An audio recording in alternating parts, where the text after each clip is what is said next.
Donc tout de suite, la santé des yeux au volant avec vous, docteur Tariq Alloussi. Vous êtes médecin ophtalmo. Bonjour docteur. Bonjour. Merci beaucoup d'être là. C'est moi. Alors pour commencer, d'abord on va parler de l'importance de la santé des yeux de façon générale. Donc, la santé visuelle est importante. Pourquoi importante? Parce que les yeux permettent d'interagir avec l'environnement. Quand il dit interagir, c'est apprendre. Interagir, c'est communiquer. Interagir, c'est effectuer les tâches quotidiennes de tous les jours. C'est pour ça qu'il faut avoir préservé et développer une bonne vision et une bonne santé visuelle. Ok, docteur. Donc pour garder au maximum cette bonne santé de nos yeux, les spécialistes disent qu'il faut certains dépistages standards que nous devrions tous faire à partir d'un certain âge. Lesquels, docteur? Donc déjà, il y a deux âges, il y a 40 ans et 60 ans. Les dépistages 40 et 60. 40 et 60. Ce sont deux âges très importants. Tout à fait. Donc les dépistages les plus communs, c'est d'abord l'acuité visuelle. L'acuité visuelle, c'est... Ça, c'est à 40 ans? C'est à 40 ans et avec correction. Donc l'acuité visuelle à 40 ans, c'est la capacité de discerner les formes, les petites formes, avec une correction optique. Donc les vis de réfraction, c'est quoi les vis de réfraction? C'est les problèmes de lunettes. Donc à 40 ans, il faut faire déjà on le fait le dépistage bien avant, mais à 40 ans, on fait le dépistage pour la vision de près et aussi pour la vision de loin. Mais une seconde, docteur. Par exemple, une personne qui n'a jamais eu de problème visuel, elle n'a jamais ressenti de problème au niveau de ses yeux, et qui arrive à 40 ans. Vous dites on a déjà fait un dépistage avant. Lequel? Il y a le dépistage scolaire. Oui, il y a le dépistage scolaire. Et déjà, pour les personnes qui ont un parcours universitaire, ils sollicitent beaucoup leur vision. Et donc, ils peuvent se rendre compte de problèmes visuels bien avant. S'il y a des problèmes visuels. Il y a des problèmes visuels. Mais par exemple, une personne qui ne s'est jamais plainte de ses yeux, à 40 ans, elle doit aller... Normalement, systématiquement, à 40 ans, on devrait faire une visite, la première visite chez un ophtalmo. Pourquoi? Parce qu'il y a la presbytie.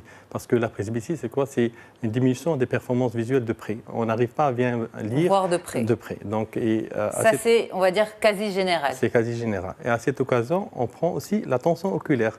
Puisque la tension oculaire, c'est un examen qui permet de dépister ce qu'on appelle les glaucomes.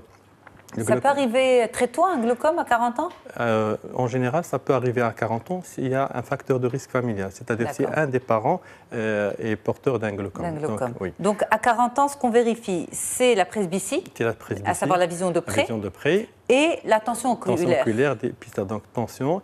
Et aussi, on peut jeter un coup d'œil en fonction des malades, s'il est diabétique, s'il est porteur d'une autre pathologie, pour voir la rétine. Donc, à 40 ans, c'est systématique. Systématique. Rétine, presbytie, tension oculaire. Tension oculaire. À 60 ans, ça, c'est le deuxième, on va dire. Oui. Si entre 40 et 60, tout se passe bien, tant mieux. Oui. Mais à 60 ans, il faut un autre contrôle obligatoire. Tout à fait. Donc, à 60 ans... Recommandé, bien sûr. Recommandé. À 60 ans, c'est les problèmes de vieillesse. Donc, toutes les structures oculaires vieillissent. Donc, il y a le problème de cataracte qui peut survenir. Il y a des maladies de la rétine, comme les dégénérescences maculaires liées à l'âge. C'est quoi ces dégénérescences? C'est des vieillissements de la macula, de la rétine. Et donc, ils peuvent apparaître sournoisement, insidieusement. Et donc, dans ce cas, il faudrait mieux faire le dépistage à 60 ans. D'accord. Oui. Donc, 40 et 60, deux âges charnières pour le contrôle de nos yeux, de façon générale. Quand vous, les spécialistes, vous dites santé des yeux au volant, ça veut dire quoi? Bien voir pour bien conduire, qu'est-ce que ça veut dire? Bien voir, bien conduire, c'est primordial. Pourquoi? Parce que, comme vous savez, 90% des informations véhiculées par la vue, par les yeux, sont importantes pour la conduite. C'est-à-dire, pour la conduite, on peut se servir de l'audition, du toucher pour le volant, mais pour les yeux, donc la vue, représente 90% de la sensorialité. Du coup, pour avoir une conduite sûre, il vaudrait mieux avoir une bonne santé visuelle. Selon des statistiques, 10% des accidents graves de la route sont dus à un problème de malvoyance, de problème de vision. Donc c'est pour ça qu'il vaudrait mieux... Plutôt la nuit? Plutôt la nuit, puisque c'est dans la nuit que la sensibilité rétinienne et la sensibilité visuelle diminuent. Donc la majorité des problèmes qui surviennent, c'est surtout la nuit. Il y a un problème aussi la nuit de vigilance, donc la somnolence. Il y a un problème aussi, c'est le champ de vision. Donc comme vous savez, on est limité par les phares. Donc on voit que ce qui est éclairé par les phares. Et donc pour avoir une réactivité par rapport à l'obstacle qui survient devant les phares, il vaudrait mieux avoir une bonne santé visuelle et une bonne connectivité, donc neurologique. Donc, est-ce qu'avec l'âge, justement, cette vision nocturne diminue aussi? Tout à fait. Donc, comme toutes les structures oculaires, donc avec l'âge, toutes les structures vieillissent, comme la rétine, les cônes, les bâtonnets. Il faut savoir que pour la vision nocturne, c'est la périphérie de la rétine. Donc, ce n'est pas le centre de la rétine. C'est plutôt donc, les bâtonnets, donc le champ visuel. Et donc, le soir, les premiers problèmes de vue, ça commence la nuit. Donc, il y a deux types de problèmes. Donc, il y a ce qu'on appelle la fatigue visuelle. Donc, c'est quoi la fatigue visuelle? C'est ce qu'on appelle les phénomènes d'éblouissement, donc de clignement. C'est le conducteur qui commence à beaucoup cligner les yeux, avoir des rougeurs oculaires, qui avoir les yeux qui sont un peu lourds, donc les paupières lourdes. Donc, ça, c'est un problème. Et le deuxième, c'est le problème de sensibilité visuelle. C'est quoi la sensibilité visuelle? C'est le problème de baisse de vision. Donc, les problèmes de baisse de vision, c'est beaucoup le soir. Donc, ça commence le soir. Ça commence vers quel âge? Alors, ça dépend. Si un patient à 60 ans n'a pas de pathologie particulière, ça ne va jamais commencer. Sauf s'il a un problème particulier, comme une cataracte, comme un problème de rétine, comme un problème de glaucome. Mais on entend même des jeunes dire qu'ils ont du mal à prendre le volant la nuit. Est-ce que c'est dans la tête que ça se passe ou c'est vraiment au niveau des yeux? C'est plutôt un problème de fatigue visuelle. Ce n'est pas un problème de baisse de vision nocturne. Parce qu'il y a deux problèmes. Il y a la baisse de vision nocturne, et donc ça, c'est les structures qui vieillissent. Et un problème d'asthénopie, c'est la fatigue visuelle. Et là, c'est le problème de vigilance, de concentration et d'éblouissement à la lumière. Et un problème de maintenir la fixation un temps de 2 heures, 3 heures, 4 heures. D'accord.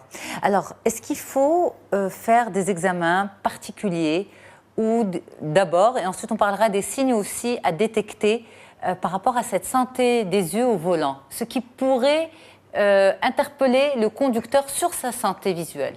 Tout à fait. Donc, il y a des examens qu'on fait au début, donc à l'octroi du permis. Avant l'octroi du permis, il y a d'autres examens qu'on fait de manière périodique. Donc, pour les examens, il faut faire d'abord l'acuité visuelle. Donc, l'acuité visuelle, c'est sur une échelle de 10, œil par œil, avec une correction optique éventuelle. C'est comme le contrôle de 40 ans. Comme le contrôle de 40 ans. Pour la presbytie, mais cette fois-ci pour la vision de loin. C'est plutôt pour la vision de loin. Vision de loin, ok. Donc, dans ce cas, on doit avoir 10 sur 10, les deux yeux, ou bien 7 sur 10, œil par œil. On sait que beaucoup de personnes ont moins et conduisent quand même. C'est pour ça il faut être vigilant par rapport à ça. Et donc, c'est pour ça qu'il y a une circulaire où on oblige les conducteurs à faire des examens périodiques par rapport à la vue. Donc, on peut conduire avec une acuité visuelle qui est basse, mais ça devient dangereux pour le conducteur et pour les autres.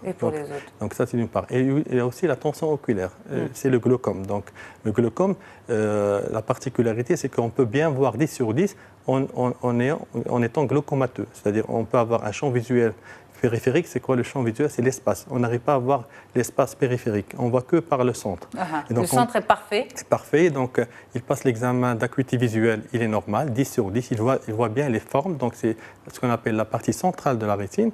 Mais la partie périphérique, elle est altérée. Et le risque, dans ce cas, c'est quand il est dans des croisements, par exemple, il peut, jusqu'à la dernière minute, voir un obstacle ou un véhicule qui est juste devant lui, pas dans les côtés. Parce que en conduisant, c'est beaucoup le champ visuel périphérique qui est sollicité. Qui est sollicité, absolument.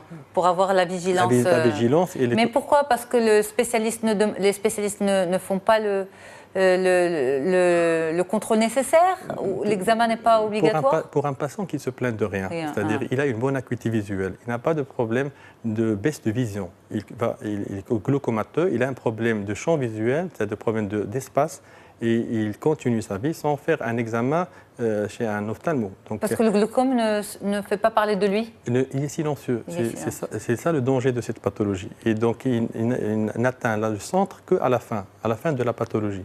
Et dans ce cas, c'est trop tard. Même pour la chirurgie, c'est trop tard. C'est pour ça qu'il faut faire ce dépistage systématique. À 40 ans. Et, en France, il y a pratiquement 150 000 personnes qui ne devraient pas prendre le volant si on fait un dépistage pour tous les... Dépistage de masse. Et donc l'acuité visuelle et le champ visuel plutôt binoculaire. Mais une personne qui souffre d'un problème de glaucome, donc de la vision périphérique, Vous avez Oui. dit la vision centrale est très bien. Oui. La vision périphérique est altérée. Oui. Est-ce que je ne peux pas me rendre compte que ma vision périphérique est altérée? Donc, Est-ce que- au début, ça commence par une baisse de la sensibilité à la lumière, c'est-à-dire le conducteur, le soir, il sent que même si c'est éclairé, il voit que l'environnement est mal éclairé. D'accord. Donc déjà, il est un peu dérangé par rapport à lui. Il demande déjà beaucoup plus de lumière. Lumière. C'est qu'après qu'il commence à donc on voit ce qu'on appelle des taches, des petites taches Périphériques. en périphérie. Si on est vigilant, mais pour des conducteurs qui ne sont pas très vigilants par rapport à ça, Qui ne sont pas en fait conscients conscients de de ce la problématique. et donc, le dépistage, il est simple, c'est un champ visuel, c'est un examen qu'on passe. Il doit cliquer à chaque fois qu'il voit un petit spot. Et donc, dès qu'il voit le spot, s'il ne voit pas le spot, ça veut dire qu'il y a un problème Périphérique. à ce niveau-là. Donc, Et ça, c'est un examen que vous conseillez, vous, docteur, à partir de la quarantaine? si on trouve une tension qui est haute, donc, pour confirmer le glaucome, on devrait faire cet examen à partir de 40 ans. À Oui. partir de 40 ans. Ce qu'on peut faire pour préserver ses yeux, c'est ne pas prendre le volant le soir. C'est vrai, ça ou... Donc le volant, c'est important. Priver quelqu'un du volant, ça devient quelqu'un qui est habitué à conduire, ça devient impossible de ce jour. Problématique, on va dire. Oui, problématique. Donc sinon, il faut faire déjà les examens systématiques.